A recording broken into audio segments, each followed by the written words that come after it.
जय झूलेलाल। असांजे सिंध संगम चैनल माचिस मीडिया में तव्हांजो स्वागत आहे। अॼु जी ख़बर आहे दल्ली राजहरा जी। दल्ली राजहरा शहर छत्तीसगढ़ जे बालोद जिले में पवंदो आहे।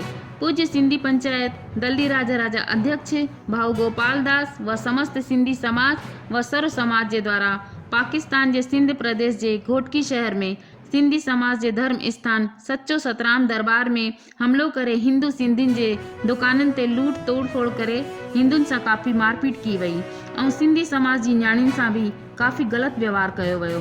उन खां पोइ न्याणी नम्रता जो क़त्ल करे रखियो।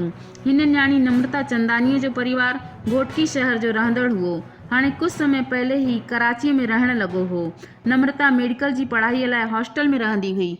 पाकिस्तान में रहण वारा असांजा हिंदू सिंधी समाज जा परिवार अॼु भी सुरक्षित न आहिनि। इन खां पहले भी हिंदू सिंधियुनि जी न्याणियुनि खे बंदूक चाकुनि सां ड्रिजारे करे अगवा करे वेंदा हुआ ऐं मुसलमाननि सां ज़बरदस्ती विहांउ कराए रखंदा हुआ।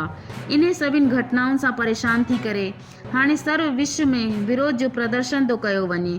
दल्ली राजहरा में परीक्षण करे रैली कढी वई ऐं जो शहर नगर में घुमंदे घुमंदे SDM कार्यालय पहुती। उते भारत जे राष्ट्रपति जे नाले पत्र ॾिनो वियो कि सिंध में हे जेको अत्याचार थिए थो पियो उन खे बंदि कयो वञे ऐं दोषियुनि खे कड़ी सां कड़ी सज़ा मिलणी खपे। इन आयोजन में वॾी संख्या में सॼे समाज जा माण्हू, असांजी माताऊं भाइर ऐं ॿार, हर उम्र जा माण्हू शामिल थिया ऐं विरोध पंहिंजो पंहिंजो ज़ाहिर कयूं। अगरि तव्हांखे हीअ ख़बर वणी आहे त लाइक कयो, शेयर कयो, सब्सक्राइब कयो ताकि असांजो सर्व सिंधी समाज जागृत थी सघे ऐं सम्झे कि अॼु भी असां सुरक्षित न आहियूं। अॼु भी अगरि हिन अत्याचार करण वारनि हत्यारनि खे सज़ा न मिलंदी त अॻिते भी कंहिंसां भी कुझु भी थी थो सघे। इन करे असांजी हथ जोड़े वेनिती आहे कि अहिड़े हत्यारनि खे फांसीअ जी सज़ा ॾी वञे ताकि अॻिते अत्याचारनि ते रोक लॻी सघे। अॼु जी ख़बर बसि एतिरी ई आहे। जय झूलेलाल।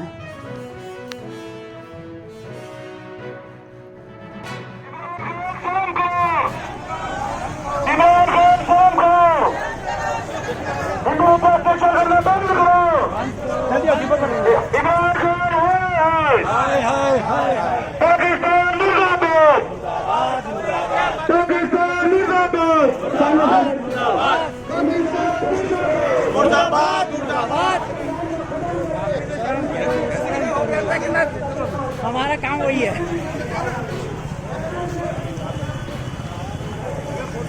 मेरा काम वही है। मुर्दाबाद पाकिस्तान।